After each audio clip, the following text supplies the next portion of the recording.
Debate with Smriti Paruthikad. ചുട്ടുപൊള്ളുകയാണ് നാട്. കൊടുംചൂടിൽ ഒന്ന് പുറത്തിറങ്ങാൻ പോലും കഴിയാത്ത സാഹചര്യം. ഓടിക്കിതച്ച് വീട്ടിലെത്തിയാലും രക്ഷയില്ല. ജനത്തെ ഇരുട്ടിലാക്കി നാടാകെ അപ്രഖ്യാപിത ലോഡ് ഷെഡിംഗ്. ഒടുവിൽ ഗത്യന്തരമില്ലാതെ KSEB ഓഫീസിലെത്തി നാട്ടുകാർക്ക് പായ വിരിച്ചു കിടക്കേണ്ടി വന്നു. പവർ കട്ടില്ലാത്ത 10 വർഷമെന്നായിരുന്നു ഇക്കഴിഞ്ഞ ദിവസം വരെ LDFിന്റെ പ്രധാന ടാഗ്ലൈൻ. അതുകൊണ്ട് തന്നെ നാട് ചുട്ടുപഴുക്കുമ്പോൾ അടിക്കടി വൈദ്യുതി മുടങ്ങുന്നതിനെ പവർ കട്ടെന്ന് സമ്മതിക്കാൻ ഇതുവരെ സർക്കാർ തയ്യാറായിട്ടില്ല. അമിത ഉപയോഗം മൂലമുള്ള പവർ റെസ്ട്രിക്ഷൻ എന്നാണ് KSEBയുടെ വാദം. പീക്ക് അവറിലെ ഉപഭോഗം നിയന്ത്രിക്കാൻ ജനത്തോട് അഭ്യർത്ഥനയും വന്നു കഴിഞ്ഞു. ഇതിനിടെ പുറത്തുനിന്നും കൂടുതൽ വൈദ്യുതി വാങ്ങാനുള്ള നീക്കം നടക്കാതെ പോകുന്നതും KSEBക്ക് തിരിച്ചടിയായിട്ടുണ്ട്. അപ്രഖ്യാപിത ലോഡ് ഷെഡിംഗ് ജനത്തോടുള്ള വെല്ലുവിളിയാണെന്ന് വിമർശിക്കുകയാണ് പ്രതിപക്ഷം.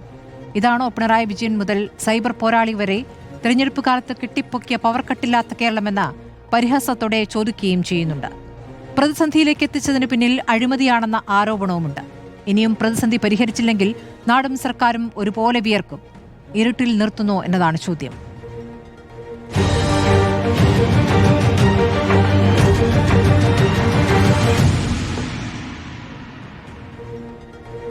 ചർച്ചയിൽ മന്ത്രി K. കൃഷ്ണൻകുട്ടി ആദ്യഘട്ടത്തിലുണ്ട്. അഡ്വക്കേറ്റ് അനിൽ ബോസ് കോൺഗ്രസിൽ നിന്നും doctor MG Suresh Kumar electricity employees federation of ഇന്ത്യയുടെ പ്രതിനിധിയാണ്. ജയകുമാർ C. തണൽ സംഘടനയുടെ എക്സിക്യൂട്ടീവ് ഡയറക്ടറാണ്. ഇത്രയും പേരാണ് അതിഥികളായുള്ളത്. അത് ഞാൻ വൈദ്യുതി മന്ത്രിയിലേക്ക് പോവുകയാണ്. ശ്രീ കൃഷ്ണൻകുട്ടി, സംസ്ഥാനത്താകെ ഇപ്പോൾ കനത്ത ചൂടാണ്. ഇതിനിടയിൽ രാത്രി കറന്റ് പോകുന്നത് തുടർച്ചയാകുന്നുണ്ട്. ഈ വൈദ്യുതി പ്രതിസന്ധി മറികടക്കാൻ ലോഡ് ഷെഡിംഗ് നടപ്പാക്കിയതാണോ? സംസ്ഥാന വ്യാപകമായി ലോഡ് ഷെഡിങ്ങോ പവർ കട്ടോ ഏർപ്പെടുത്തേണ്ട സാഹചര്യം ഇപ്പോൾ നിലവിലില്ല. സംസ്ഥാന വ്യാപകമായി വൈദ്യുതി നിയന്ത്രണങ്ങൾ ഏർപ്പെടുത്താതെ തന്നെ മുന്നോട്ട് പോകാൻ കേരളത്തിന് സാധിക്കുമെന്ന വസ്തുതയാണ്. സംസ്ഥാന വൈദ്യുതി ഉപയോഗം ക്രമാതീതമായി കുതിച്ചുവരാൻ നിരവധി കാരണങ്ങളുണ്ട്. ഒന്ന്, പശ്ചിമേഷ്യൻ യുദ്ധത്തിൻ്റെ സാഹചര്യത്തിലുണ്ടായ ഊർജ്ജ പ്രതിസന്ധി മൂലം പാചകവാത ലഭ്യതയിൽ വൻതോതിൽ കുറവുണ്ടായിട്ടുണ്ട്. ഇത് ഇഞ്ചക്ഷൻ കുക്കറുകളുടെ വ്യാപനത്തിന് ഇടയാക്കിയിട്ടുണ്ട്. സംസ്ഥാനത്തെ ഇഞ്ചക്ഷൻ കുക്കറുകളുണ്ടായ വിൽപ്പന വർധനവ് പരിശോധിച്ചാൽ തന്നെ ഇത് ബോധ്യമാകും. രാജ്യത്ത് തന്നെ വൈദ്യുതി വാഹനങ്ങൾക്കിടയിൽ വിൽപ്പനയിൽ ഏറ്റവും കൂടുതൽ വർധന രേഖപ്പെടുത്തുന്ന സംസ്ഥാനങ്ങളിലൊന്നാണ് കേരളം. വൈദ്യുതി വാഹനങ്ങൾ രാത്രികാലങ്ങളിൽ ചാർജ് ചെയ്യുമ്പോൾ വൈദ്യുതി ഉപയോഗം കുതിച്ചുയരുന്ന സാഹചര്യമാണ് നിലവിലുള്ളത്. കഴിഞ്ഞ വർഷങ്ങളുടെ ചൂട് ക്രമാതീതമായി ഉയർന്നത് എയർ കണ്ടീഷണറുടെ വിൽപ്പനയിലും ഉപയോഗത്തിലും വർധനവുണ്ടായിട്ടുണ്ട്. കഴിഞ്ഞ പ്രാവശ്യത്തിൽ വെച്ച് 6195 മെഗാവാട്ടിൻ്റെ വർധനവാണ് ഉണ്ടായിരിക്കുന്നത്. ഇക്കാരണങ്ങൾ വൈദ്യുതി ഉപയോഗം സംസ്ഥാനത്ത് കുതിച്ചുയരുന്നുണ്ട്. വൈദ്യുതി ആവശ്യകത കുതിച്ചു വരുമ്പോൾ ഉയർന്ന സമ്മർദ്ദം താങ്ങാനാവാതെ ചില പ്രസരണ ലൈനുകൾ ട്രിപ്പാകുന്ന സ്ഥിതിവിശേഷം രാത്രികാലങ്ങളിൽ ചിലയിടങ്ങളിൽ ഉണ്ടായിട്ടുണ്ട്. ഇത്തരം സാഹചര്യങ്ങളിൽ പരമാവധി 15-20 മിനിറ്റിനകം വൈദ്യുതി പുനഃസ്ഥാപിക്കാൻ KSEBക്ക് കഴിയുന്നുണ്ട്. മറ്റു സംസ്ഥാനങ്ങളെ KSEB ഏറ്റിരുന്ന സാപ്പ് കരാറുകളുടെ കാലാവധി കഴിഞ്ഞാൽ ഇതുവരെ ഏകദേശം 400 മെഗാവാട്ടിൻ്റെ കുറവ് വൈദ്യുതി ലഭ്യതയിൽ ഉണ്ടായിട്ടുണ്ട്. രാത്രി 9 മണി മുതൽ 10 വരെ ഇഞ്ചക്ഷൻ കുക്കറുകളുടെയും വൈദ്യുതി വാഹനങ്ങളുടെയും മറ്റ് പകൽ സമയങ്ങളിൽ ഉപയോഗിക്കുന്ന വൈദ്യുതി ഉപകരണങ്ങളുടെയും ഉപയോഗത്തിൽ ചെറിയ തോതിലുള്ള നിയന്ത്രണം സ്വയം പാലിച്ചാൽ നമുക്ക് ഈ പ്രതിസന്ധി വളരെ സുഗമമായി തരണം ചെയ്യാൻ സാധിക്കുന്നതാണ്. എല്ലാ ഉപഭോക്താക്കളുടെയും സഹകരണം പ്രതീക്ഷിക്കുന്നു. ഉപഭോഗം കൂടി എന്നുള്ളത് ഒരു പ്രശ്നമാണെന്ന് അങ്ങ് സമ്മതിക്കുകയാണല്ലോ മിനിസ്റ്റർ. ഇപ്പോൾ പീക്ക് അവറിൽ ഉപഭോഗം കുറയ്ക്കണമെന്ന് KSEBയും ആവശ്യപ്പെട്ടിരിക്കുകയാണ്. അപ്പോൾ നിയന്ത്രണം വേണ്ടി വന്നിരിക്കുന്നു എന്ന് സമ്മതിക്കലല്ലേ അത്?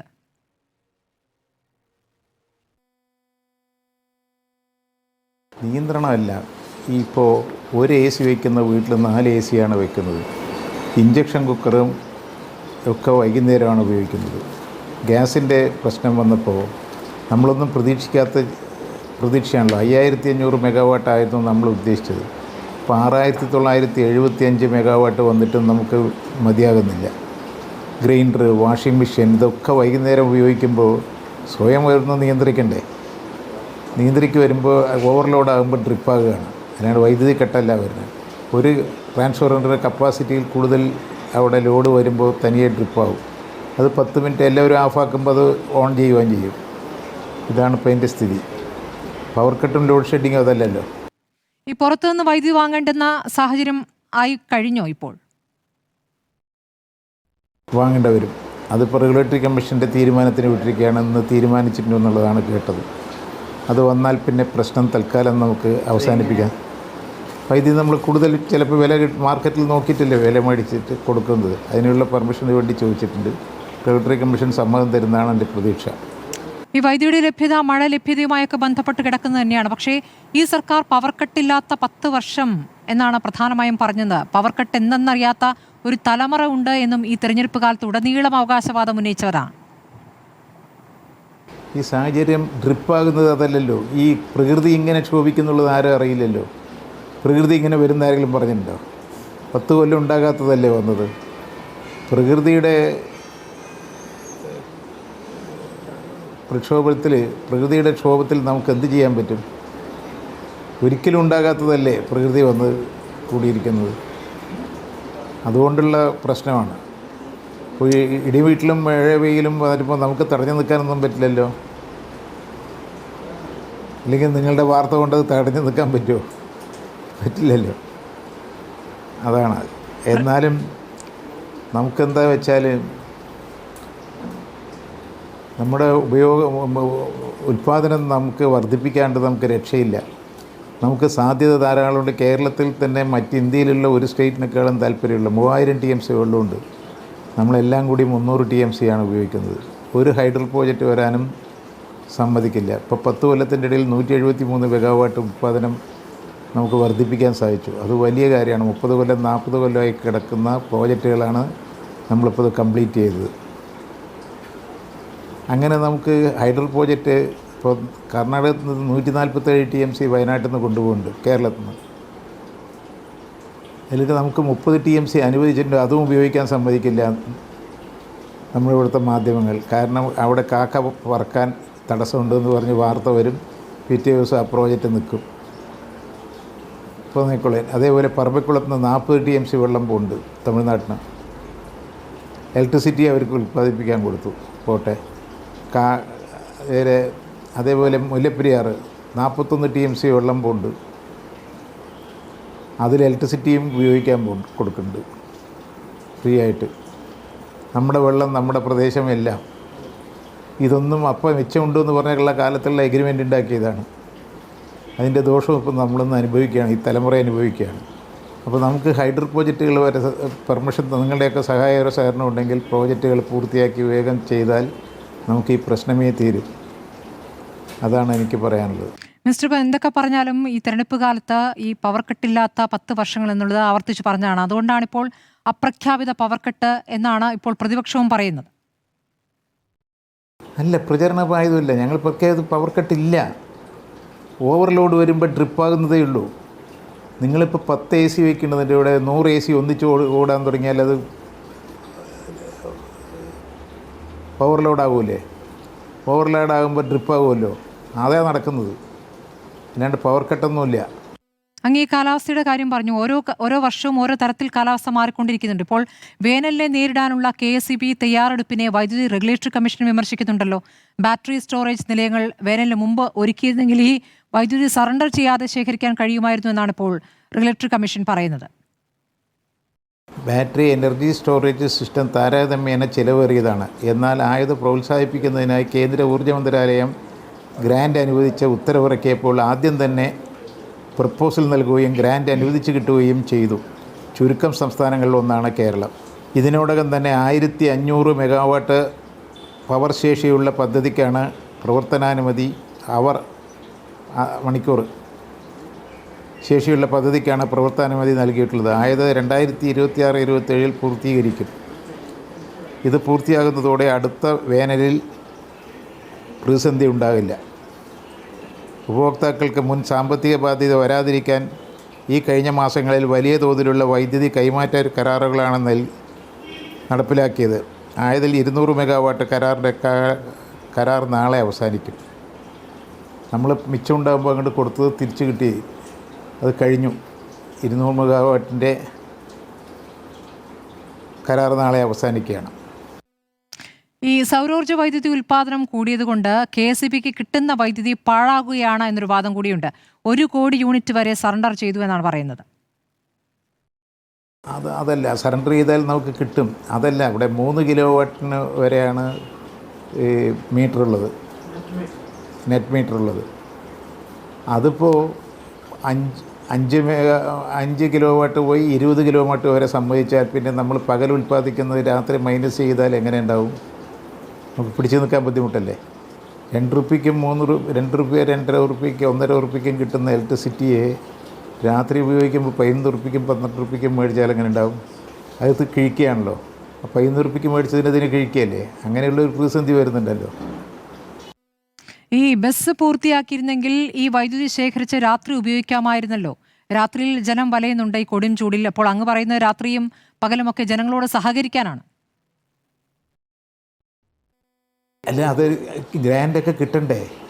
അതിന് ചിലവ് താങ്ങാത്തതാണ്. അതുകൊണ്ട് ഇപ്പോൾ കേന്ദ്ര ഗവൺമെൻറ് സമ്മതം കിട്ടിയുള്ളൂ. കിട്ടിയ ഉടനെ തന്നെ നമുക്കാണ് കേരളത്തിലെ ഇന്ത്യയിൽ ആദ്യം കിട്ടിയിരിക്കുന്ന 2-3 സ്റ്റേറ്റിൽ നമുക്കാണ് കിട്ടിയിരിക്കുന്നത്. ഇനി അതിൽ മീത് എങ്ങനെ ചെയ്യാൻ പറ്റുക? കേന്ദ്ര ഗവൺമെൻറ് നയം കൂടി ഉണ്ടല്ലോ. അല്ലെങ്കിൽ 6 സ്റ്റോറേജിൽ നമ്മൾ വില കൊടുത്ത് മേടിച്ചിട്ട് ഗ്രാൻഡില്ലാണ്ട് മേടിച്ച് ചെയ്യുകയാണെങ്കിൽ നമുക്ക് താങ്ങില്ല ചിലവ്. ജനം ഇപ്പോൾ ഉഷ്ണത്തിൽ വലയുമ്പോൾ ഈ ഉപഭോഗം കുറയ്ക്കണമെന്ന് പറയുന്നത് എത്രത്തോളം പ്രായോഗികമാണ് മിനിസ്റ്റർ? ഇലക്ട്രിസിറ്റി കിട്ടാത്ത ഒരുപാട് ആളുകളുണ്ട്, മനസ്സിലായാലേ? ഒരു നിയന്ത്രണം കൊണ്ടുവരണ്ടേ? വൈകുന്നേരത്ത് മറ്റേ ഇഞ്ചക്ഷൻ കുക്കർ ഉപയോഗിക്കാണ്ടിരുന്നതല്ലേ? ഗ്രൈൻഡർ ഓട്ടായിട്ടിരുന്നില്ലേ? വാഷിംഗ് മെഷീൻ ഓട്ടാതിരുന്ന കഴിഞ്ഞില്ലേ? 4 AC വീട്ടിലുണ്ടാകുമ്പോൾ 2 AC എങ്കിലും ഓഫാക്കാൻ പറ്റുന്നതെങ്കിൽ സാധിക്കുമെങ്കിൽ ഓഫാക്കണ്ടേ? അപ്പം അനാവശ്യമായി നമ്മൾ ഉപയോഗിക്കുന്നത് കുറേ ഒരു നിയന്ത്രണം വന്നാൽ നമുക്ക് മറ്റേ ഡ്രിപ്പാകുന്നത് മാറും. ഡ്രിപ്പാകുന്നത് മാറിയാൽ തന്നെ നമുക്ക് പവർ കട്ടിൻ്റെ അല്ലെങ്കിൽ പവറിൻ്റെ തടസ്സം തന്നെ ഇല്ലാതെയാവും. ഈ വൈദ്യുതി നിരക്ക് ഇപ്പോൾ തന്നെ പൊള്ളുന്ന അവസ്ഥയിലാണ്. ഇനിയും കൂടാൻ സാധ്യതയുണ്ടോ? മറ്റ് നിരക്കുകളെ വെച്ച് നോക്കിയാൽ എന്താണ് സ്ഥിതി? അതിനെക്കുറിച്ച് ആരും ഒന്നും പറയുന്നില്ലല്ലോ. ഇപ്പോൾ നമുക്ക് വൈദ്യുതി നിരക്ക് കമ്മിയായിട്ടുള്ളൊരു സ്ഥലം കിട്ടും, അണുശക്തി വകുപ്പിൽ. തോറിയം നമ്മുടെ കേരളത്തിലാണ് ഏറ്റവും കൂടുതൽ. അത് സമ്മതിക്കില്ലല്ലോ നമ്മൾ. 1 റുപ്യ താഴെ ഇലക്ട്രിസിറ്റി ചാർജ് വരുള്ളൂ. 200 കൊല്ലത്തേക്ക് ഇന്ത്യക്ക് വേണ്ട ഇലക്ട്രിസിറ്റി ഉണ്ടാക്കേണ്ട തോറിയം കേരളത്തിലുണ്ട്. ഇപ്പോൾ കൽപ്പാക്കത്ത് സക്സസ്സായി. അത് നമുക്കൊന്ന് തുടങ്ങിയാൽ നമ്മുടെ ദാരിദ്ര്യമേ മുഴുവനക്കും ഏറ്റവും ചീപ്പായിട്ട് ഇലക്ട്രിസിറ്റി കിട്ടുകയും ചെയ്യും. അതിന് ആരാ തടസ്സം? ഇവിടുത്തെ മാധ്യമങ്ങൾ തന്നെ അതിന് തടസ്സവും നിൽക്കും. ശ്രീ, മാധ്യമങ്ങളെയാണ് അങ്ങ് വിമർശിക്കുന്നത്. വളരെ നന്ദി. ഈ ഘട്ടത്തിൽ വലിയ വിമർശനം സർക്കാരുമായി ബന്ധപ്പെട്ട് ഉയരുന്ന ഘട്ടത്തിൽ ഇങ്ങനെ കാര്യങ്ങൾ വിശദീകരിക്കാൻ എത്തിയതിന് വളരെ നന്ദി മന്ത്രി കെ കൃഷ്ണൻകുട്ടി. അഡ്വക്കേറ്റ് അനിൽ ബോസിലേക്കാണ് ആദ്യം. അഡ്വക്കേറ്റ് അനിൽ ബോസ്, ഇപ്പോൾ അപ്രഖ്യാപിത പവർ കട്ടല്ല, ഡ്രിപ്പാകുന്നതാണെന്നാണ് മന്ത്രി പറയുന്നത്. ഇപ്പോൾ കഴിഞ്ഞ കുറച്ചു രാത്രികളായി തുടർച്ചയായി എല്ലാ ജില്ലകളിൽ നിന്നും സമാനമായ പരാതികൾ ഉയരുന്നുണ്ട്. അതൊരു കൃത്യമായും 1/2 മണിക്കൂർ 20 മിനിറ്റ്, ചിലയിടത്ത് അത് 15 മിനിറ്റ് ഒക്കെയാണ്.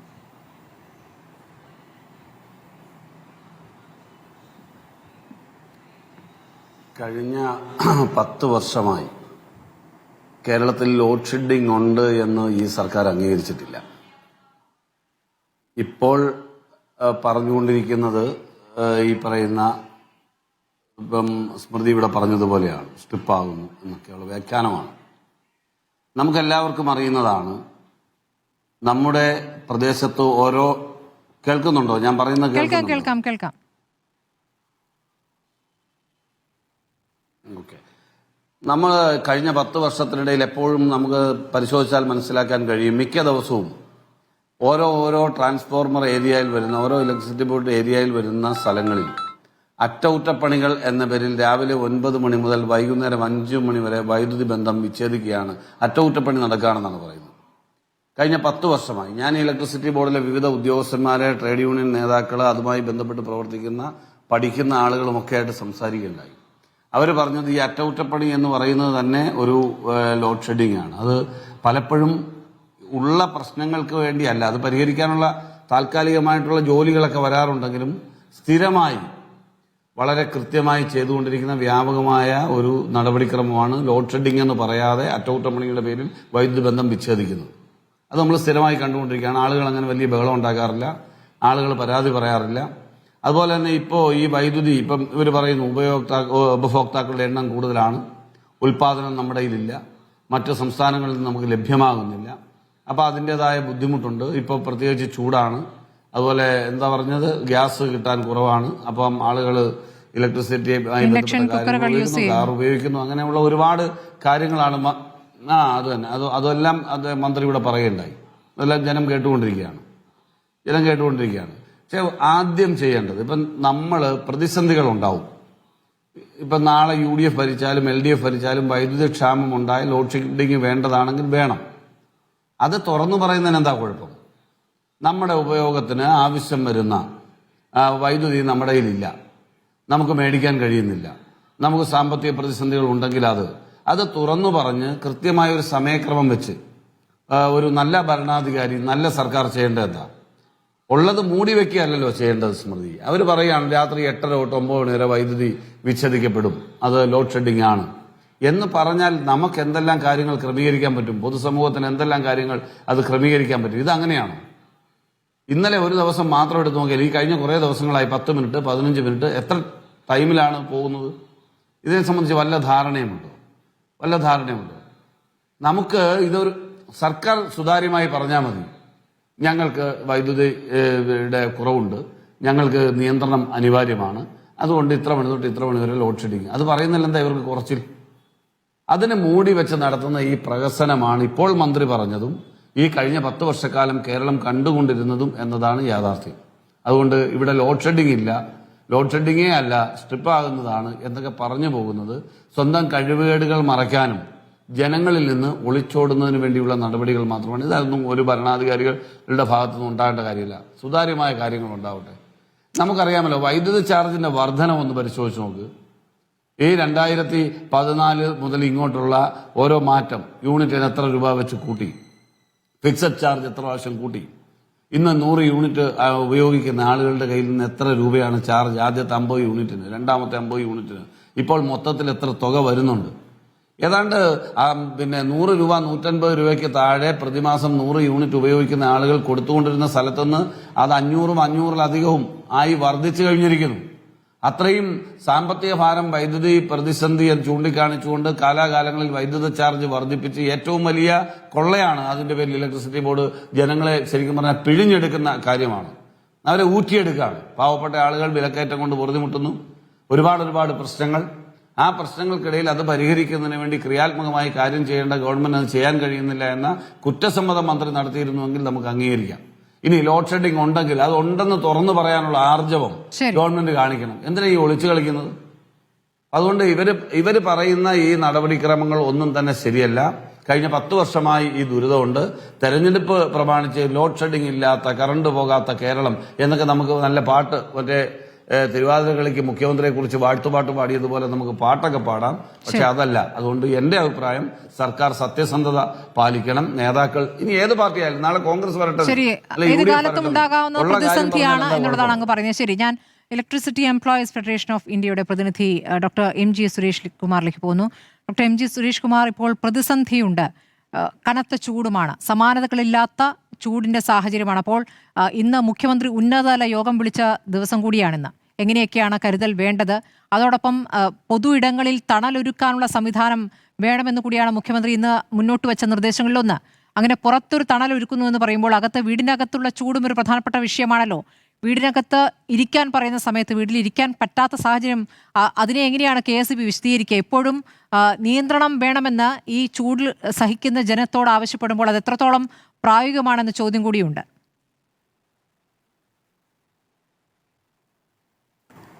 ഇതിനകത്തിപ്പോൾ ഓൾറെഡി മിനിസ്റ്റർ ചില കാര്യങ്ങൾ ഇവിടെ പറയുണ്ടായി. നമ്മൾ കാണേണ്ട കാര്യം, കഴിഞ്ഞ വർഷം ഈ സമയത്തുണ്ടായിരുന്ന നമ്മുടെ വൈദ്യുതി ഉപഭോഗം എന്ന് പറയുന്നത് ഏകദേശം പീക്ക് ലോഡിൽ വരുന്നത് 5450, 5500 മെഗാവാട്ടായിരുന്നു എങ്കിൽ ഇപ്പം ഇത് 6200 കടന്നിരിക്കുന്നു. എന്ന് പറഞ്ഞാൽ 700-750 മെഗാവാട്ട് വൈദ്യുതി ഉപഭോഗത്തിൻ്റെ വർധനവാണ് കഴിഞ്ഞൊരു വർഷം കൊണ്ട് ഉണ്ടായിട്ടുള്ളത്. സാധാരണഗതിയിൽ ഒരു 3%, 4% വർധനവ് എല്ലാ കൊല്ലവും ഉണ്ടാവും. ഇത് നോർമലാണ്. പക്ഷേ മുൻകാലങ്ങളിലൊന്നും കണ്ടിട്ടില്ലാത്ത രൂപത്തിൽ 15% വർധനവാണ് ഈ വർഷം വൈദ്യുതി ഉപഭോഗത്തിൽ ഉണ്ടായിട്ടുള്ളത്. അതിന് പലതരം കാരണങ്ങളുണ്ട്. ആ കാരണങ്ങൾ ഒന്ന്, ഒരു ഹീറ്റ് വേവ് ഇപ്പോൾ ഉണ്ട്, വലിയ രൂപത്തിൽ ചൂട് കൂട്ടിയിട്ടുണ്ട്. അത് നമ്മുടെ AC അടക്കമുള്ള ഉപകരണങ്ങളുടെ ഉപഭോഗം വർദ്ധിപ്പിച്ചിട്ടുണ്ട്. മറ്റൊന്ന്, നേരത്തെ ഇവിടെ മന്ത്രി സൂചിപ്പിച്ചതുപോലെ തന്നെ പശ്ചിമേഷ്യയിലുണ്ടായിട്ടുള്ള പ്രശ്നങ്ങളുടെ ഭാഗമായിട്ട് ഇൻഡക്ഷൻ കുക്കർ അടക്കമുള്ള, ഇപ്പം നമുക്ക് കടകളിൽ നിന്ന് ഇൻഡക്ഷൻ കുക്കർ കിട്ടാൻ പോലും ഇല്ലാത്ത അവസ്ഥയിലേക്ക് എത്തിയിട്ടുണ്ട്.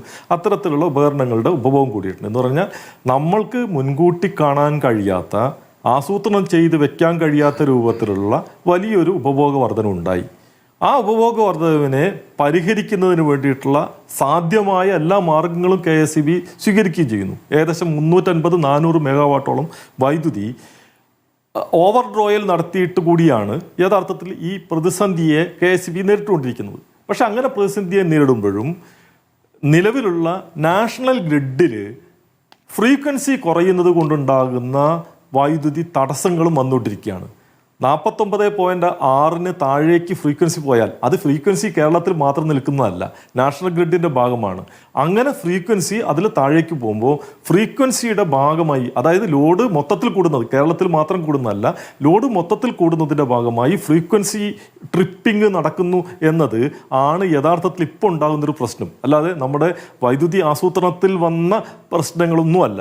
അതായത് നമ്മൾ ഏറെക്കുറെ നമ്മുടെ വൈദ്യുതി ആവശ്യകതയിൽ വരുന്ന വർധനവ് കണ്ടുകൊണ്ടുള്ള ഒരു ആസൂത്രണത്തിലേക്ക് KSEB പോയിരുന്നു. എന്നാൽ വളരെ അപ്രതീക്ഷിതമായി മുൻകാലങ്ങളിൽ നമ്മൾ പ്രതീക്ഷിക്കാത്ത രൂപത്തിലൊരു വർധന ഉണ്ടാകുന്നു. അതോടൊപ്പം തന്നെ ദേശീയ ഗ്രിഡിലും ആ തരത്തിലുള്ള പ്രശ്നം ഉണ്ടാകുന്നു. വൈദ്യുതി വാങ്ങുന്നതിനും ചില പരിമിതികൾ ഇപ്പോൾ ഉണ്ട്. കാരണം നമ്മുടെ ഡേ ഹെഡ് മാർക്കറ്റിൽ നമ്മൾ വൈദ്യുതി വാങ്ങാൻ ശ്രമിക്കുമ്പോൾ അവിടെ കിട്ടാനില്ലാത്ത പ്രശ്നമുണ്ട്.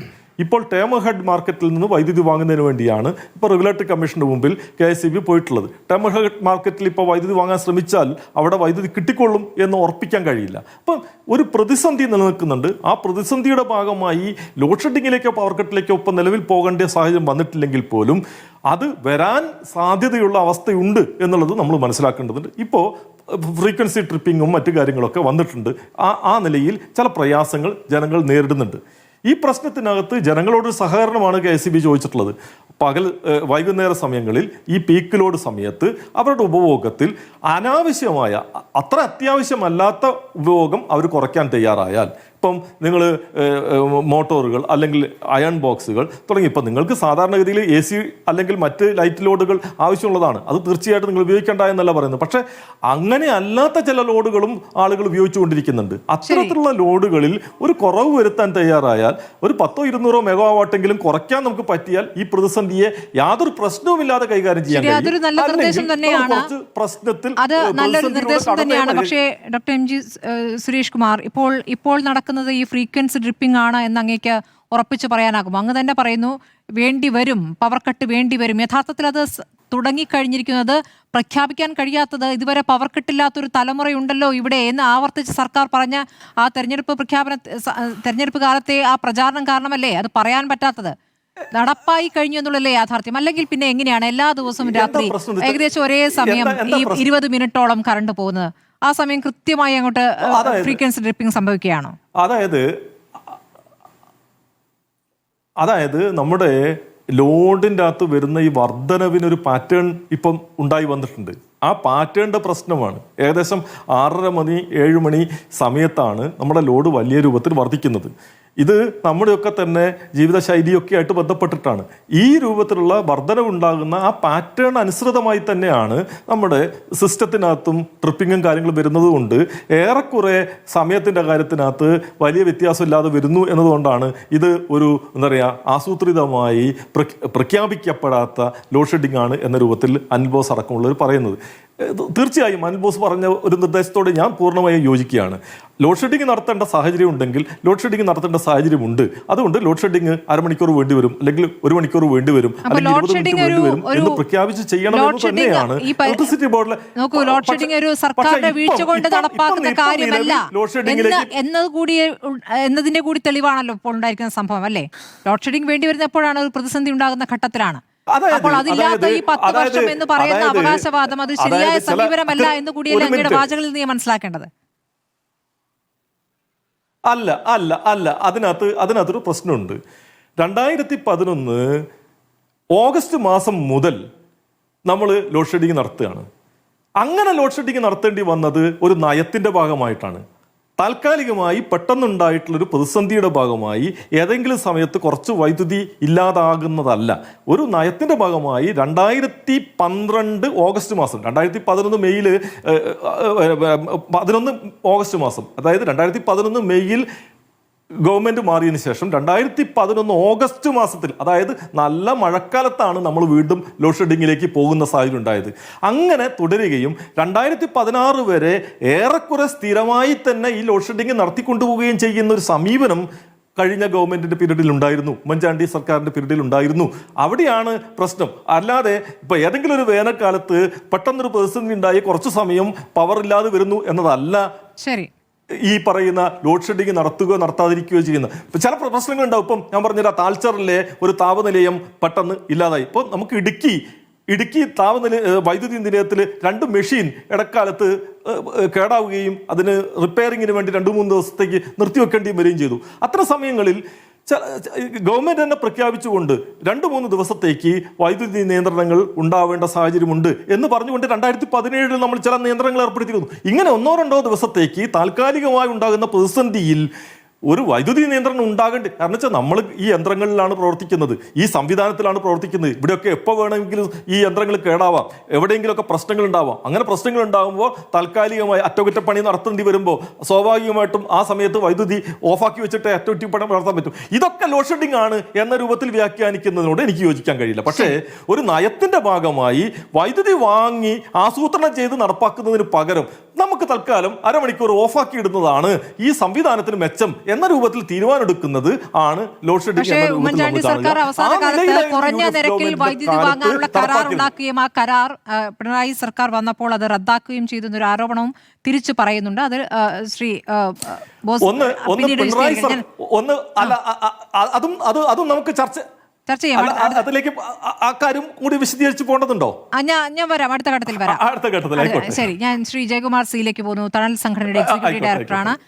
ശ്രീ ജയകുമാർ സി, ഇപ്പോൾ അസാധാരണമായ കാലാവസ്ഥയിലുണ്ടായിരിക്കുന്ന അസാധാരണമായ ചൂട്, അപ്രതീക്ഷിതമായ കാലാവസ്ഥാ മാറ്റം എന്ന് പറയുന്നതിനെ ഇനി എത്രത്തോളം വിശദീകരിക്കാൻ കഴിയും? കാരണം എല്ലാ വർഷവും ഓരോ തരത്തിൽ അസാധാരണമായ സാഹചര്യം നമ്മൾ നേരിടുന്നുണ്ട്. ഒന്നുകിൽ ശക്തമായ മഴയായിരിക്കാം, പ്രകൃതി ദുരന്തങ്ങളായിരിക്കാം, ഇപ്പോൾ കനത്ത ചൂടാണ്. അപ്പോൾ ഇതൊന്നും പ്രതീക്ഷിക്കാത്ത കൊണ്ട് സംഭവിച്ച കാര്യങ്ങൾ. സ്മൃതി ഒരു കാര്യം പറഞ്ഞോട്ടെ. അല്ല, ഒരു കാര്യം, ഈ അസാധാരണമായ കാലാവസ്ഥാ വ്യതിയാനം മാത്രമല്ല ഇപ്പൊ ഉണ്ടായിട്ടുള്ളത്. പശ്ചിമേഷ്യൻ യുദ്ധത്തിന്റെ സാഹചര്യത്തിൽ നമ്മുടെ വൈദ്യുതി ഉപഭോഗത്തിന് വർധനവുണ്ടാക്കുന്ന ഒരു പ്രത്യേക ഘടകം വന്നുകൊണ്ടിട്ടുണ്ട്. അത് ഇപ്പൊ ഈ കാലത്ത് മാത്രം ഉണ്ടായതാ. മറ്റത് എല്ലാ കാലത്തും വർധന ഉണ്ടായിക്കൊണ്ടേയിരിക്കും. അതിന്റെ സ്വഭാവത്തെ കുറിച്ച് അല്ല മാത്രം ചർച്ച ചെയ്താൽ പോരാ. അതാണ് ശരി. ശ്രീ ജയകുമാർ സി, അങ്ങ് എങ്ങനെയാണ് ഇതിനെ കാണുന്നത്? മന്ത്രിയും അത് വിശദീകരിച്ചു, ഇപ്പോൾ ഇദ്ദേഹം അത് ആവർത്തിച്ച് പറഞ്ഞുകൊണ്ടിരിക്കുകയാണ്. അപ്പോൾ ഈ അസാധാരണ സാഹചര്യത്തിൽ സംഭവിക്കുന്ന ഒഴിച്ചുകൂടാനാകാത്ത ഒരു പ്രതിസന്ധി എന്ന രൂപത്തിലാണോ ഇതിനെ കാണേണ്ടത്? പക്ഷേ ജനം അതിനെ മനസ്സിലാക്കുന്ന അപ്രഖ്യാപിത പവർ കട്ടായിട്ടാണ്. കാരണം ഒരേ സമയത്ത് അത് സംഭവിക്കുന്നു. ഒരേ സമയത്ത് തന്നെ ഇങ്ങനെ ഈ തരത്തിൽ ഡ്രിപ്പ് ചെയ്യുമോ? അങ്ങേക്ക് എന്താണ് തോന്നുന്നത്? എനിക്ക് തോന്നുന്നു, ഞാൻ ഈ ഊർജ്ജ രംഗത്തുള്ള വിദഗ്ധരായിട്ടുള്ള പല സുഹൃത്തുക്കളോടും നമ്മൾ പ്രത്യേകിച്ച് കാലാവസ്ഥാ വ്യതിയാനവും മറ്റ് പാരിസ്ഥിതിക പ്രശ്നങ്ങളുമായിട്ട് ബന്ധപ്പെട്ട് പ്രവർത്തിക്കുന്നതുകൊണ്ട് തന്നെ പലരുമായിട്ട് ഈ വിഷയങ്ങളെക്കുറിച്ച് നമ്മൾ ചർച്ച ചെയ്തിട്ടുണ്ട്. ഇതിലൊരു പ്രായോഗികമായിട്ടുള്ളൊരു പ്രശ്നമുള്ളത്, ഞാൻ ഈ പശ്ചിമേഷ്യ യുദ്ധം പറഞ്ഞുകൊണ്ട് അമേരിക്കൻ പ്രസിഡന്റിൻ്റെ ഇനോഗ്രേഷൻ 2025 അദ്ദേഹത്തിൻ്റെ വേൾഡ് എക്കണോമിക് ഫോറത്തിലുള്ള ഒരു പ്രസംഗം ഉണ്ടായിരുന്നു. അതിൽ അദ്ദേഹം പറഞ്ഞത് അമേരിക്ക AI വർദ്ധിപ്പിക്കാൻ പോവുകയാണ്, പക്ഷേ ഏറ്റവും വലിയ പ്രതിസന്ധി ഉള്ളത് അമേരിക്കൻ ഗ്രിഡിന് AI താങ്ങാൻ പറ്റില്ല. അപ്പോൾ ഓരോ AI സ്ഥാപനങ്ങൾക്കും സ്വന്തമായി ക്യാപ്റ്റീവ് പവർ പ്ലാന്റ് ഉണ്ടാക്കി അവരവരെ ഉപയോഗിച്ചോണം. കാരണം ഞങ്ങൾക്ക് ഇലക്ട്രിസിറ്റി കൊണ്ടുതരാൻ പറ്റില്ല, ഗ്രിഡ് അത്രയും കപ്പാസിറ്റി ഇല്ല എന്നുള്ളതാണ്. അപ്പോൾ തിരിച്ച് കേരളത്തിലുള്ളൊരു പ്രശ്നം അതാണ്. നമ്മുടെ ഗ്രിഡിന് ഏകദേശം ഒരു 5000-5500 മെഗാവാട്ട് വരെയുള്ള ഒരു സ്ട്രെസ്സ് മാനേജ് ചെയ്യുന്നതിന് ഗ്രിഡിന് പ്രശ്നമില്ല. പക്ഷേ ഈ വർഷത്തിൽ എനിക്ക് തോന്നുന്നു ഇപ്പം 7000 മെഗാവാട്ടിനോട് ഏറ്റവും അടുത്തെത്തി എന്നുള്ളതാണ് ബഹുമാനപ്പെട്ട മന്ത്രി പറഞ്ഞത്. ഇതിൽ ഒരു യാഥാർത്ഥ്യമുണ്ട്. ഒരു പീക്ക് അവർ കൺസംഷൻ നമുക്ക് 5500 ഉണ്ടായിരുന്ന മെഗാവാട്ട് കൺസംഷൻ ഇപ്പോൾ 7000-നടുത്ത് എത്തി എന്നുള്ളത് ഒരു 1500 മെഗാവാട്ടിൻ്റെ വർധനവ് നമ്മുടെ കേരളത്തിൻ്റെ നിലവിലുള്ള വൈദ്യുതി വിതരണ സംവിധാനത്തിന് താങ്ങാവുന്നതിനേക്കാളും അല്ലെങ്കിൽ വളരെ കൂടുതൽ സ്ട്രെസ്സ് കൊടുക്കുന്നതുമായിട്ടുള്ളൊരു സാധനമാണ്. അത് നേരത്തെ സുരേഷ് പറഞ്ഞ ദേശീയ ഗ്രിഡിൻ്റെയും ഒക്കെയുള്ള ഒരു ക്യുമുലേറ്റീവ് പ്രശ്നമായിട്ട് എടുക്കാം. പക്ഷേ എനിക്ക് തോന്നുന്നു ഇതിലൊരു വേറൊരു പുതിയൊരു പ്രശ്നം കൂടിയുള്ളത്, നമ്മൾ ഇപ്പോൾ സുരേഷ് തന്നെ പറഞ്ഞിരിക്കുന്നത് അനുസരിച്ചിട്ട് നമ്മൾ ഒരു 500-1000 മെഗാവാട്ട് ഉണ്ടെങ്കിൽ പ്രതിസന്ധിയെ കുറേയധികം 1500 മെഗാവാട്ട് നമുക്ക് കിട്ടുകയാണെങ്കിൽ തീർച്ചയായിട്ടും ഈ പ്രതിസന്ധി ഇല്ലാതാകുകയും ചെയ്യും. ഇതിലൊരു പ്രശ്നം എനിക്ക് തോന്നുന്നു നമ്മുടെ റെഗുലേറ്ററി കമ്മീഷൻ സൂചിപ്പിച്ച കാര്യം തന്നെയാണ്. നമുക്കറിയാം ഈ വർഷം എൽ നീനോയുടെ പ്രതിഭാസം ഉണ്ടാകാൻ പോകുന്നുണ്ട്, ചൂട് വളരെ കൂടാൻ പോകുന്നുണ്ടെന്നുള്ളത് കഴിഞ്ഞ ജനുവരി തൊട്ട് തന്നെ ഈ രംഗത്ത് പ്രവർത്തിക്കുന്ന പ്ലാനേഴ്സായിട്ടുള്ള എല്ലാവർക്കും തന്നെ അറിയാവുന്നൊരു കാര്യമാണ്. അതുകൊണ്ട് ഇതറിയാത്ത കാര്യമാണെന്ന് ആരും പറയരുത്. അറിഞ്ഞില്ലെങ്കിൽ നിങ്ങൾ അറിയാൻ മെനക്കെടാത്തതുകൊണ്ട് അറിയാത്തത് മാത്രമാണ്.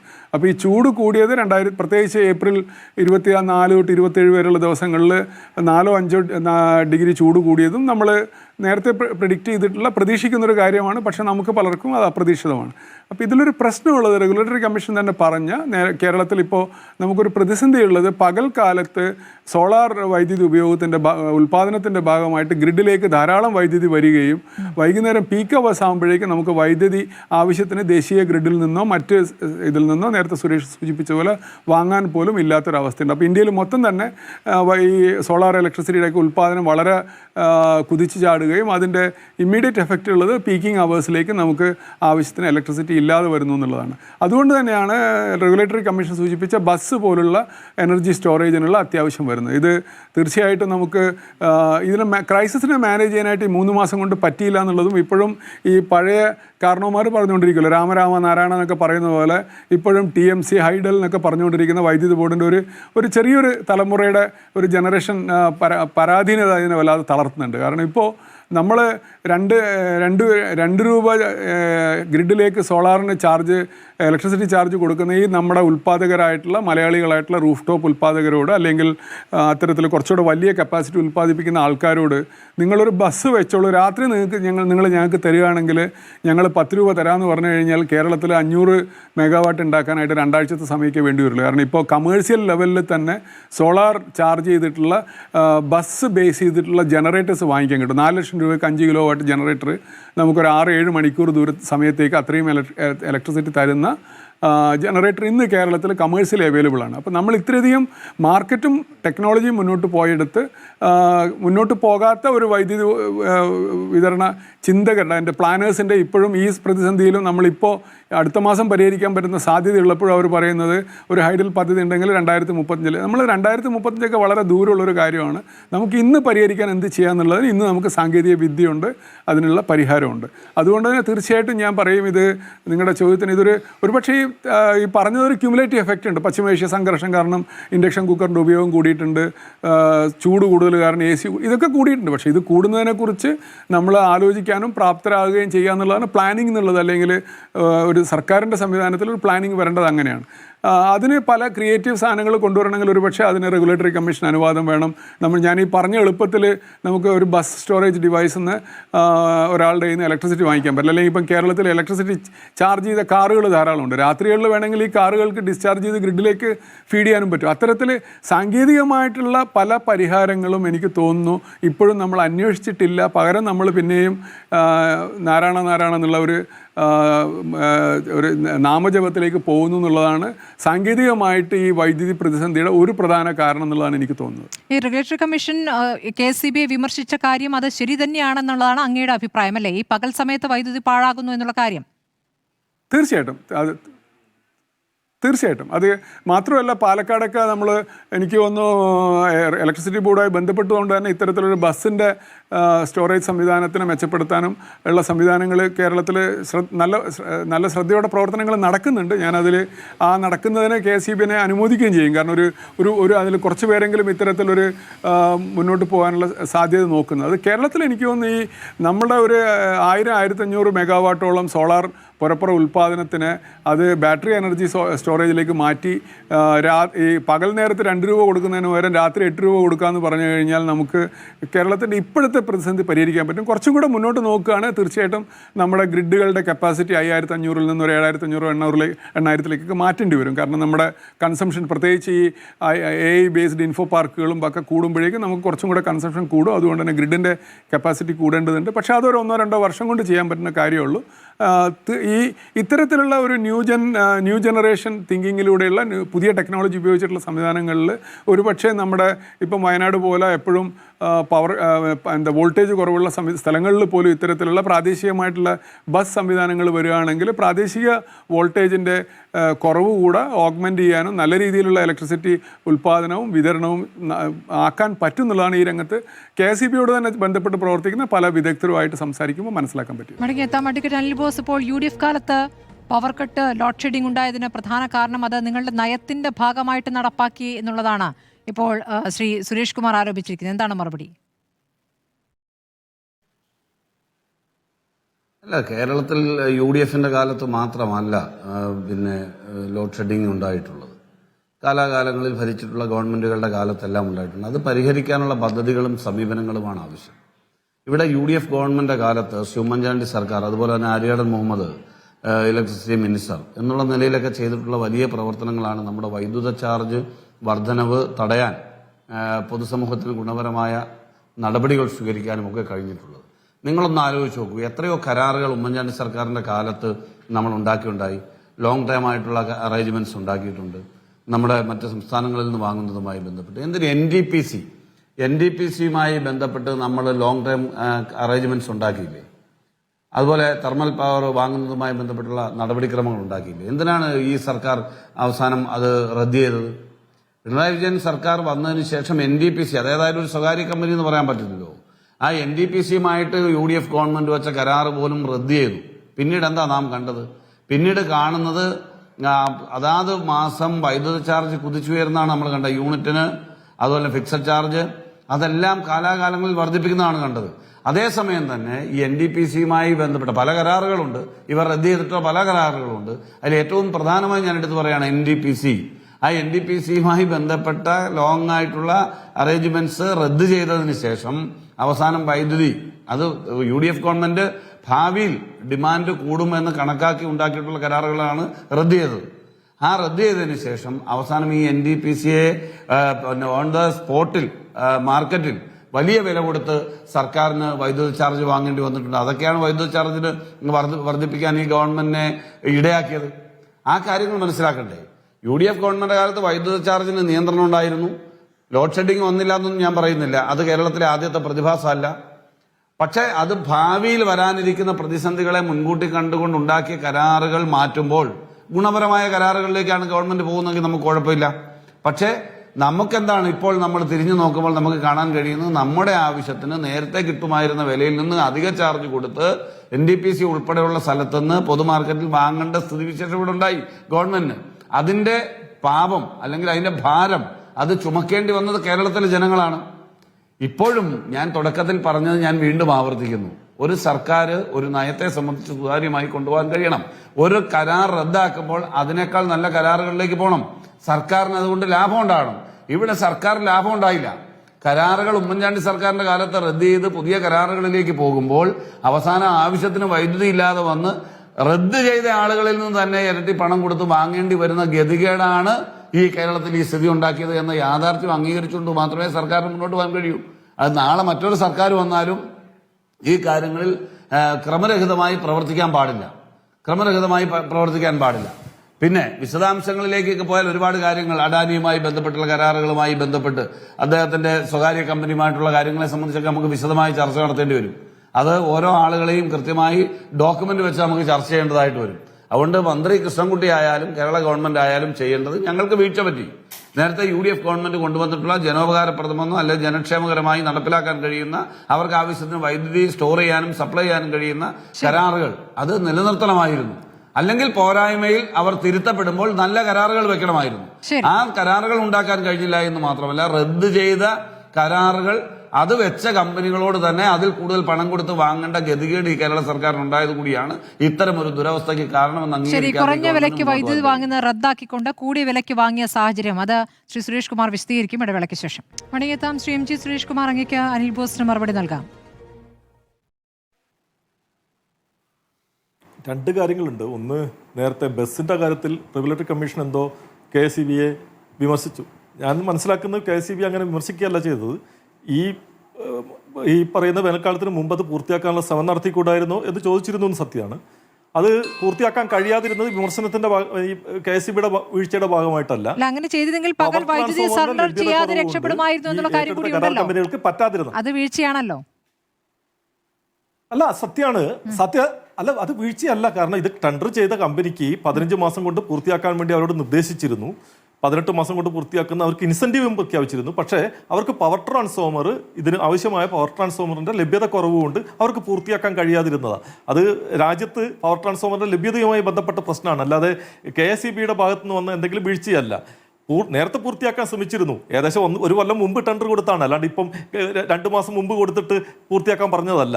1 കൊല്ലം മുമ്പ് ടെൻഡർ കൊടുത്തു. 18 മാസം കാലാവധി ഉണ്ടായിരുന്നത്. ഈ ക്രൈസിസ് വരുന്ന സാഹചര്യത്തിൽ പെട്ടെന്ന് പൂർത്തിയാക്കാൻ വേണ്ടി ആവശ്യപ്പെട്ടു. അതിന് ഇൻസെന്റീവ് പ്രഖ്യാപിച്ചു. പക്ഷേ ഇൻസെന്റീവ് സ്വീകരിച്ചുകൊണ്ട് ചെയ്ത് പൂർത്തിയാക്കാൻ അവർക്ക് കഴിയാത്ത സാഹചര്യം രാജ്യത്ത് പവർ ട്രാൻസ്ഫോമറിന്റെ ലഭ്യതയുമായി ബന്ധപ്പെട്ടുണ്ടായതുകൊണ്ടാണ്. അക്കാര്യങ്ങൾ KSEB റെഗുലേറ്ററി കമ്മീഷൻ അറിയിക്കുന്ന മുറയ്ക്ക് അവർ അതിനകത്തുണ്ടായ പരാമർശത്തിന് മാറ്റം വരുത്തും എന്ന് തന്നെയാണ് ഞാൻ വിചാരിക്കുന്നത്. ജൂലൈയിലാണ് സോളാർ എനർജി കോർപ്പറേഷനുമായി ബസ് സംബന്ധിച്ച കരാർ ഒപ്പിട്ടത്. 15 മാസമാണ് നിർമ്മാണ കാലാവധി. നേരത്തെ പൂർത്തിയാക്കിയാൽ പ്രത്യേക പ്രോത്സാഹനമുണ്ട്. അതിന് ശ്രമിച്ചില്ല എന്നുള്ളതാണ് ആ കുറ്റപ്പെടുത്തലായി വന്നിരിക്കുന്നത്. രണ്ടാമത്തെ കാര്യം, വൈദ്യുതി അപേക്ഷ നൽകിയത് 21-നാണ്. റെഗുലേറ്ററി കമ്മീഷൻ അക്കാര്യത്തിനകത്ത് ബോധ്യപ്പെടാത്തത് കൊണ്ടാണ്. അല്ലാതെ റെഗുലേറ്ററി കമ്മീഷന് KSEB അതിനകത്ത് കൃത്യമായി മറുപടി കൊടുക്കുന്നതോടുകൂടി റെഗുലേറ്ററി കമ്മീഷൻ ആ വിമർശനം മാറ്റുമെന്ന് തന്നെയാണ് ഞാൻ മനസ്സിലാക്കുന്നത്. കാരണം അതിനകത്ത് ടെൻഡർ എടുത്ത കമ്പനിക്ക് അത് പൂർത്തിയാക്കാൻ ആവശ്യമായ പവർ ട്രാൻസ്ഫോമറിന്റെ ലഭ്യതയിൽ വന്ന കുറവ് കൊണ്ടാണ് അവർക്കത് പൂർത്തിയാക്കാൻ കഴിയാത്തത്. ബസ് ഉണ്ടാക്കണമെങ്കിൽ അതിന് ആവശ്യമായിട്ടുള്ള കമ്പണന്റ് അവർക്ക് കിട്ടണം. അത് 15 മാസം കൊണ്ട് പൂർത്തിയാക്കേണ്ട, കുറച്ചുകൂടി നേരത്തെ പൂർത്തിയാക്കാനുള്ളൊരു ഇടപെടൽ KSEB നടത്താതിരുന്നിട്ടില്ല. പക്ഷേ ശരി, രണ്ടാമത്തെ കാര്യമായി പറയുന്നത് 90 ദിവസം വരെ മുൻകൂട്ടി വൈദ്യുതി വാങ്ങാവുന്ന ടേം ഹെഡ് മാർക്കറ്റിൽ നിന്ന് വാങ്ങാനാണ് അനുമതി തേടിയത്. ഇതിന് മുൻകൂർ അനുമതി വേണ്ട എന്ന് കമ്മീഷൻ KSEB വാക്കാൽ അറിയിച്ചിരുന്നു എന്നാണ് പറയുന്നത്. പക്ഷെ വാക്കാൽ അറിയിച്ചിട്ടും അനുമതി നൽകാൻ നിങ്ങൾ കാത്തിരുന്നു. നേരത്തെ വാക്കാൽ അറിയിച്ച് പർച്ചേസ് വാക്കാൽ അറിയിച്ച് നേരത്തെ പർച്ചേസ് ചെയ്ത ഒരു പവർ പർച്ചേസ് കരാറിൽ അതിനകത്ത് 30 കോടി രൂപ കമ്മീഷൻ അനുവദിക്കാതിരുന്നതിന്റെ പ്രശ്നവും ഇപ്പൊ അനുഭവിക്കുന്നുണ്ട്. ഇപ്പൊ ഇതിനകത്ത് എന്താ പ്രശ്നം വെച്ചാൽ പൊളിറ്റിക്കൽ തീരുമാനങ്ങളൊന്നും ഈ കാലഘട്ടത്തിൽ എടുത്തു പോകാൻ കഴിയില്ല. ഇത് ഇലക്ഷൻ പീരീഡ് ആയതുകൊണ്ട് ഗവൺമെന്റ് എന്ന രൂപത്തിൽ ഇടപെട്ട് പൊളിറ്റിക്കൽ തീരുമാനങ്ങൾ എടുത്തു പോകാൻ കഴിയാത്തത് കൊണ്ട് ഇതിനകത്ത് ചില കാര്യങ്ങളിൽ കൃത്യമായി രേഖാപരമായി കിട്ടിയാൽ മാത്രമേ KSEBക്ക് മുന്നോട്ട് പോകാൻ കഴിയൂ എന്ന അവസ്ഥയുണ്ട്. ആ അവസ്ഥ ഈ കാലഘട്ടത്തിന്റെ അവസ്ഥയാണ്. പിന്നെ നേരത്തെ അനൂപ് ബോസ് പറഞ്ഞൊരു പ്രശ്നം, NTPCയുടെ ഏതോ കരാർ റദ്ദ് ചെയ്തെന്ന. NTPCയുടെ ഒരു കരാറും KSEB റദ്ദ് ചെയ്തിട്ടില്ല. KSEB അല്ല റദ്ദ് ചെയ്തത്, റെഗുലേറ്ററി കമ്മീഷനാണ്. Jhabua power, Jindal power, Jindal India thermal power, Jhabua power, ഈ 4 കമ്പനികളുടെ പവർ, അതായത് പ്രൈവറ്റ് കമ്പനികളുടെ പവർ പർച്ചേസ് കരാറുകളാണ് റെഗുലേറ്ററി കമ്മീഷൻ 2023 റദ്ദ് ചെയ്തത്.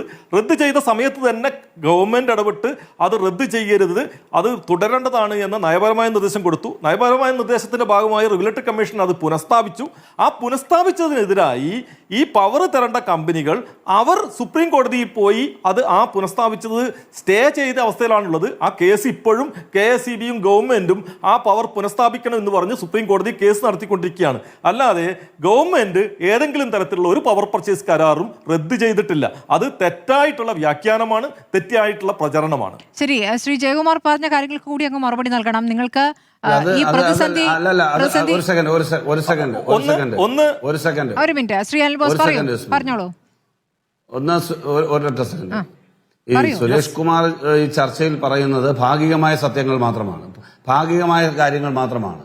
നിലവിലുള്ള ലോങ് ടൈം കരാറുകൾ ഉമ്മൻചാണ്ടി സർക്കാരിന്റെ കാലത്ത് വെച്ചിട്ടുള്ളത് റദ്ദ് ചെയ്തിട്ടുണ്ട്. NTPC അടക്കമുള്ള സ്ഥാപനങ്ങളുമായി ബന്ധപ്പെട്ട് വെച്ചിട്ടുള്ള കരാറുകൾ റദ്ദ് ചെയ്തിട്ടുണ്ട്. അവസാനം വൈദ്യുതി ഉപയോഗം NTPCയുമായി ഒരു കരാർ പോലും റദ്ദ് ചെയ്തിട്ടില്ല. NTPCയുമായുള്ള ഒരു കരാറും റദ്ദ് ചെയ്തിട്ടില്ല. റെക്കോർഡ് അയച്ചതാണ്.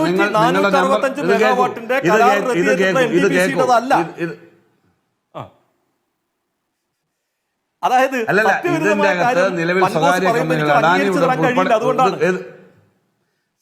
ഇല്ല അല്ലല്ല, ഇപ്പൊ നിങ്ങൾ ഈ മേഖലയിൽ പ്രവർത്തിക്കുന്ന ആളായിരിക്കും, പക്ഷെ നമ്മൾക്ക് കിട്ടുന്ന രേഖകൾ വെച്ചിട്ടാണ് നമ്മൾ സംസാരിക്കുന്നത്. നിങ്ങൾ പറയുന്നത് ശരികളുണ്ടാവും, പക്ഷെ ഞാൻ കേൾക്കുകയാണ്. അപ്പൊ അതിനകത്ത് നോക്കൂ, ഇന്ന് വളരെ- പ്രതിപക്ഷ നേതാവ് ചൂണ്ടിക്കാണിച്ച വളരെ കാര്യം കൃത്യമായിട്ട് വളരെ- ശ്രീ സുരേഷ് കുമാർ, പ്രതിപക്ഷ നേതാവ് ഈ പ്രതികരണമായി ഫേസ്ബുക്ക് പോസ്റ്റ് ഇട്ട കാര്യം, വാർത്താക്കുറിപ്പായി പുറത്തിറക്കിയ കാര്യം, UDF സർക്കാരിന്റെ കാലത്ത് സജ്ജമാക്കിയ പവർ കോറിഡോറും കുറഞ്ഞ നിരക്കിൽ വൈദ്യുതി ലഭ്യമായിരുന്ന ദീർഘകാല കരാറും ഉപയോഗപ്പെടുത്തിയിട്ടാണ് പവർ കട്ട് ഒഴിവാക്കിയതായി പിണറായി വിജയൻ സർക്കാർ മേനി നടിച്ചത്. 2 വർഷം മുമ്പ് കരാർ റദ്ദാക്കിയ ശേഷം 4 രൂപ 50 പൈസയ്ക്ക് വാങ്ങിയിരുന്ന വൈദ്യുതി 6 രൂപ മുതൽ 12 രൂപ വരെ നൽകി വാങ്ങുകയാണ് ചെയ്തത്. ഇതിലൂടെ ദിവസേന 15 മുതൽ 20 കോടി രൂപയുടെ നഷ്ടം ഈ സർക്കാർ വൈദ്യുതി ബോർഡിന് ഉണ്ടാക്കി എന്നാണ് പറയുന്നത്.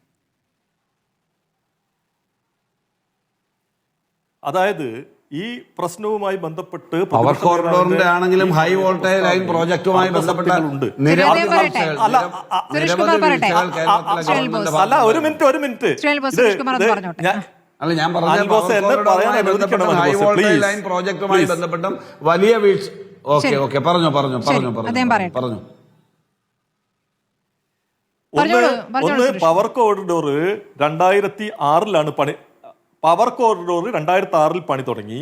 2011 ഏകദേശം ഈ പറയുന്ന പവർ കോറിഡോറിൽ 32 ടവറുകൾ നമ്മുടെ കൊച്ചി എടമൺ റൂട്ടിൽ ഉണ്ടാക്കിയിട്ടതിന് ശേഷമാണ് കഴിഞ്ഞ 2006-2011 ഇടതുപക്ഷ മുന്നണി ഗവൺമെന്റ് പോയത്. 2011 മെയ്ക്ക് ശേഷം ഒരു പുതിയ ടവർ പോലും അവിടെ പണിതില്ല എന്ന് മാത്രമല്ല, 2012 PGCIL ആ പണി പൂർത്തിയാക്കാൻ കഴിയില്ല എന്ന് പറഞ്ഞ് അവിടെ പ്രാദേശികമായി ഉയർന്നു വന്ന എതിർപ്പ് ഉമ്മൻചാണ്ടിയുടെ മണ്ഡലമായിട്ടുള്ള പുതുപ്പള്ളി തന്നെയാണ് എതിർപ്പ് വന്നത്. അതിന്റെ ഭാഗമായി അത് സെറ്റിൽ ചെയ്യാത്തതിന്റെ ഭാഗമായി 2012 PGCIL ആ ഓഫീസ് പൂട്ടി പണി പൂർത്തിയാക്കാൻ പറ്റില്ല എന്ന് പറഞ്ഞ് ഉപേക്ഷിച്ചു പോയ പദ്ധതി 2016 ഓഗസ്റ്റ് മാസത്തിൽ PGCIL-മായി യോഗം ചേർന്ന് 2016 ഡിസംബറിൽ പണി തുടങ്ങി 2018 സെപ്റ്റംബർ മാസത്തിൽ പൂർത്തിയാക്കിയാണ് പവർ കോറിഡോർ പൂർത്തിയാക്കിയത്. അതുകൊണ്ട് പവർ കോറിഡോറിൽ ഏതെങ്കിലും രൂപത്തിൽ UDF സർക്കാരിൻ്റെ സഹായകരമായ ഇടപെടൽ ഉണ്ടായിട്ടില്ല എന്ന് മാത്രമല്ല, അത് തകർക്കാനുള്ള ഇടപെടലേ ഉണ്ടായിട്ടുള്ളൂ. ശരിയാണ്, പവർ പർച്ചേസ് കരാർ 2014 ടെൻഡർ ചെയ്ത് 2015 ഫൈനലൈസ് ചെയ്തത്. ആ ഫൈനലൈസ് ചെയ്ത് UDF സർക്കാരിന്റെ കാലത്താണ്. പക്ഷേ ആ പവർ പർച്ചേസ് കരാറിൽ സാങ്കേതികമായി പിഴവും അതുപോലെ തന്നെ നിയമപരമല്ലാത്ത ചില നടപടികളും സ്വീകരിച്ചതിന്റെ ഭാഗമായി ആ പവർ പർച്ചേസ് കരാറിന് റെഗുലേറ്ററി കമ്മീഷൻ 2015 തന്നെ അനുമതി കൊടുത്തില്ല. അത് കൊടുക്കാതിരുന്നിട്ടും ആ പവർ കേരളത്തിന് ആവശ്യമാണ് എന്ന് കണ്ടുകൊണ്ട് 2016 മുതൽ 2023 വരെ ആ പവർ അവൈൽ ചെയ്തു. പക്ഷേ അതിന്റെ നടപടിക്രമങ്ങൾ പൂർത്തിയാക്കി റെഗുലേറ്ററി കമ്മീഷൻ 2023 ആ കരാർ റദ്ദ് ചെയ്തപ്പോൾ ആ കരാർ റദ്ദ് ചെയ്യുന്നത് കേരളത്തിന് ദോഷകരമാണ് എന്ന് നയപരമായ നിർദ്ദേശം കൊടുത്ത് കരാർ പുനഃസ്ഥാപിക്കുകയാണ് ഇടതുപക്ഷ ജനാധിപത്യ മുന്നണി ചെയ്തത്. അതുകൊണ്ട് ഇക്കാര്യത്തിലൊക്കെ അർദ്ധസത്യങ്ങളുണ്ട്. അർദ്ധസത്യങ്ങൾ ആണ് വസ്തുത എന്ന രൂപത്തിൽ പ്രചരിപ്പിക്കുന്നതോ അതുകൊണ്ടാണ് പ്രശ്നങ്ങൾ എന്ന രൂപത്തിൽ കാണുന്നതോ ശരിയല്ല. 2023 ശേഷം ഇത് 2026 3 വർഷവും പവർ കട്ടോ ലോഡ് ഷെഡിങ്ങോ ഇല്ലാതെ തന്നെയാണ് ഇപ്പൊ കേരളം പോകുന്നത്. കരാർ റദ്ദ് ചെയ്തതിനു ശേഷവും കേരളത്തിൽ പ്രഖ്യാപിത ലോഡ് ഷെഡിംഗ് ഇല്ലാതെ മിസ്റ്റർ സുരേഷ് കുമാർ എല്ലാ ബഹുമാനവും നിലനിർത്തി പറയുന്നു, പ്രഖ്യാപിത ലോഡ് ഷെഡിംഗ് ഇല്ല എന്ന താങ്കളുടെ വാദം ഞാൻ അംഗീകരിക്കാം. അതല്ലാതെ ലോഡ് ഷെഡിംഗ് ഇല്ല എന്ന് നിങ്ങൾ ജനങ്ങളെ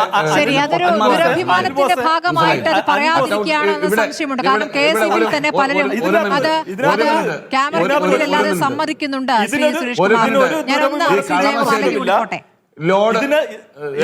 ദുരഭിമാനത്തിന് പ്രശ്നമില്ല. ഇവിടെ ചില പ്രശ്നങ്ങളാൽ ലോഡ് കൺട്രോൾ ചെയ്യുന്നതും അതിന്റെ വിതരണം നിയന്ത്രിക്കുന്നതും കളമശ്ശേരിയിലാണ്. അവർക്കറിയാമല്ലോ, അവിടെ ഇരിക്കുന്ന ആളുകളോട് ചോദിക്കുക.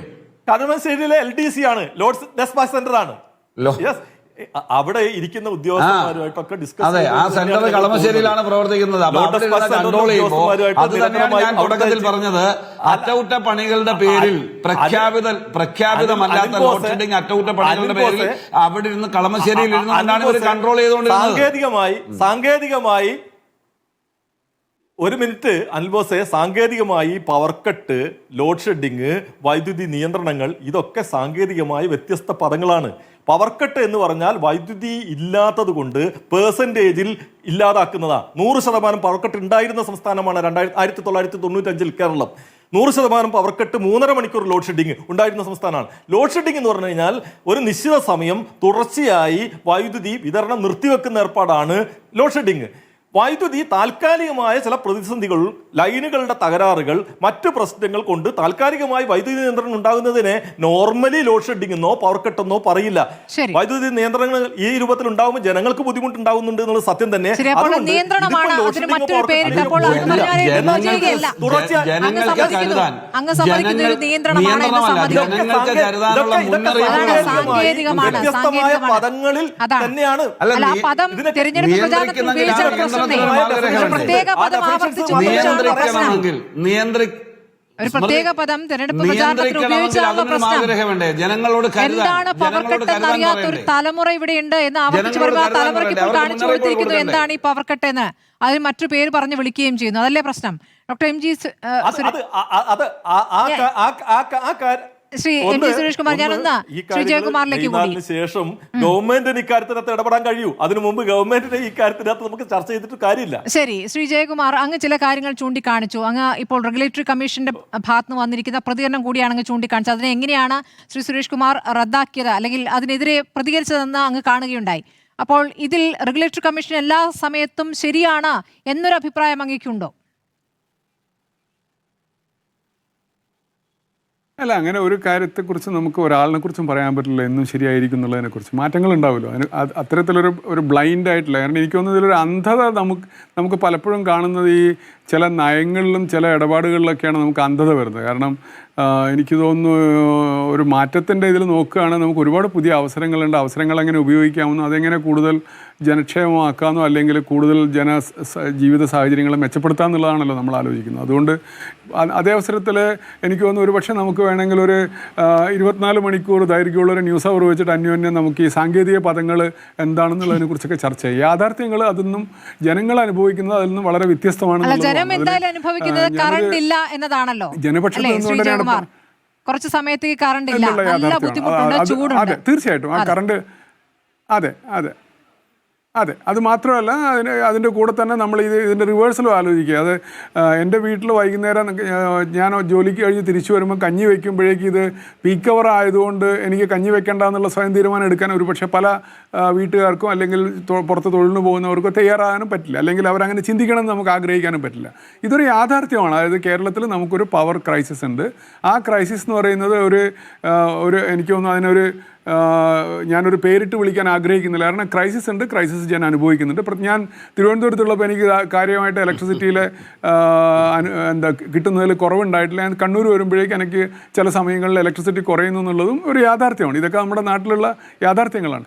നമ്മുടെ മുന്നിലുള്ള ചോദ്യം നമ്മളെങ്ങനെ മുന്നോട്ട് പോകുന്നുള്ളൂ. എനിക്ക് തോന്നുന്നു കേരളം എന്നും വികേന്ദ്രീകൃത കാര്യത്തിലൊക്കെ ഒരുപാട് മുന്നോട്ട് പോയിട്ടുള്ളതാണ്. അപ്പോൾ ഒരുപക്ഷെ കേരളത്തിന് ലോകത്തിന് കാണിച്ചു കൊടുക്കാനാകുന്ന ഏറ്റവും നല്ല മാതൃക എന്ന് പറയുന്നത് വീടുകളിലോ പുറപ്പുറങ്ങളിലോ അല്ലെങ്കിൽ സ്വകാര്യ സ്ഥാപനങ്ങളോ തുറന്ന സ്ഥലങ്ങളിൽ ഉണ്ടാക്കുന്ന പലതരത്തിലുള്ള, അത് വിൻഡിന്നാവാം സോളാറിനാവാം, ഇത്തരത്തിലുള്ള ഊർജ്ജങ്ങൾ ശേഖരിച്ച് വെക്കാനും. എൻ്റെ ഒരു അടുത്ത സുഹൃത്ത് ബോംബെയിൽ 1.5 ലക്ഷം ആൾക്കാർ പങ്കെടുത്ത ഒരു ബാൻഡിൻ്റെ മ്യൂസിക് പ്രോഗ്രാം 3.5 മണിക്കൂർ നടത്തിയത് off grid bus storage connected വാഹനങ്ങൾ വെച്ചിട്ടാണ്. അപ്പോൾ നമുക്കിന്ന് സാധ്യതകൾ ഒരുപാടാണ്. ഈ 1.5 ലക്ഷം പേരുടെ 4 മണിക്കൂർ മ്യൂസിക് പവർ നടത്തുക വെച്ചാൽ കേരളത്തിലൊരു 4 ജില്ലകൾക്ക് കറണ്ട് കൊടുക്കാനുള്ള ഇലക്ട്രിസിറ്റിയെക്കുറിച്ചാണ് ഞാൻ സംസാരിക്കുന്നത്. അപ്പോൾ അത്തരത്തിൽ നമ്മൾ പുതിയ സാങ്കേതിക വിദ്യകൾ ലഭ്യമാണ്. അത് പലതരത്തിൽ ജീവിത സൗകര്യങ്ങൾ മെച്ചപ്പെടുത്തുന്നുണ്ട്, ഇലക്ട്രിസിറ്റി ലഭ്യത ഉറപ്പിക്കുന്നുണ്ട്. കേരളത്തിൽ തന്നെ KSEBയിൽ തന്നെ ഇതിനൊക്കെ അറിയാവുന്ന ധാരാളം ആൾക്കാരുണ്ട്. നമ്മുടെ നാട്ടിലുള്ള എഞ്ചിനീയർ ആരും അത്ര മോശമൊന്നുമില്ല. പക്ഷേ എനിക്ക് തോന്നുന്നു പലപ്പോഴും ഈ കാഴ്ചപ്പാടും കാഴ്ചയും തമ്മിലുള്ള ഒരു അന്തരം വല്ലാതെ അന്ധത ഉണ്ടാക്കുന്നുണ്ട്. പലരും അവരവരുടെ കാഴ്ചപ്പാടിൽ നിന്നുകൊണ്ടാണ് കാണുന്നത്. ജനം കാണുന്നത് കാഴ്ചയാണ്. ആ കാഴ്ചയിൽ ഇലക്ട്രിസിറ്റിക്ക് ബുദ്ധിമുട്ടുണ്ട്, ഗ്യാസിന് ബുദ്ധിമുട്ടുണ്ട്. ഇതൊക്കെ ഉണ്ടാകുമ്പോഴേക്ക് ജീവിതം കുറച്ച് കഷ്ടപ്പാടുണ്ട്. അതിൻ്റെ ഇടയിൽ ഇപ്പോൾ ഒരു ഇലക്ഷൻ നടുവിൽ വന്നതുകൊണ്ട് അതിൻ്റെ ഇടയിൽ ഒരു പ്രശ്നമുണ്ട്. ഒരു ചെറിയ കാര്യം അങ്ങയുടെ ശ്രദ്ധപ്പെടുത്തിക്കോട്ടെ. പറഞ്ഞോളൂ. തീർച്ചയായിട്ടും. അല്ല, ഒരു ചെറിയ കാര്യം അങ്ങേ ശ്രദ്ധപ്പെടുത്തിക്കോട്ടെ. പറഞ്ഞോളൂ. ഞാൻ അടികൂടാറില്ല. പറഞ്ഞോളൂ. ഈ കാര്യങ്ങൾ മുൻകണ്ടുകൊണ്ടാണ് വെഹിക്കിൾ ടു ഗ്രിഡ് അടക്കമുള്ള കാര്യങ്ങളൊക്കെ ചെയ്യാൻ കഴിയുന്ന രൂപത്തിലുള്ള ഒരു റെഗുലേറ്ററി കമ്മീഷൻ ഏകദേശം ഒരു 4-5 മാസം മുമ്പ് പ്രസിദ്ധീകരിച്ചതാണ്. ഇപ്പോഴും അത് ഹൈക്കോടതിയിൽ സ്റ്റേ ചെയ്ത് വെച്ചിരിക്കുകയാണ്. അങ്ങനെയുള്ള ചില പരിമിതികളുണ്ട്.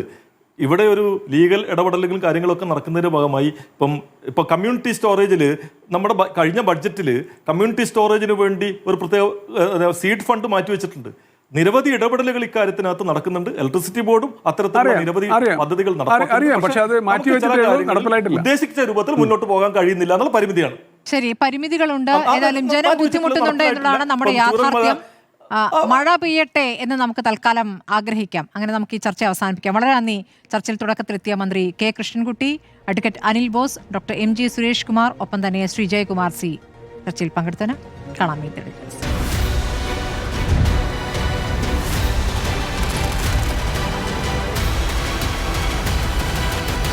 Debate with Smriti Paruthikad.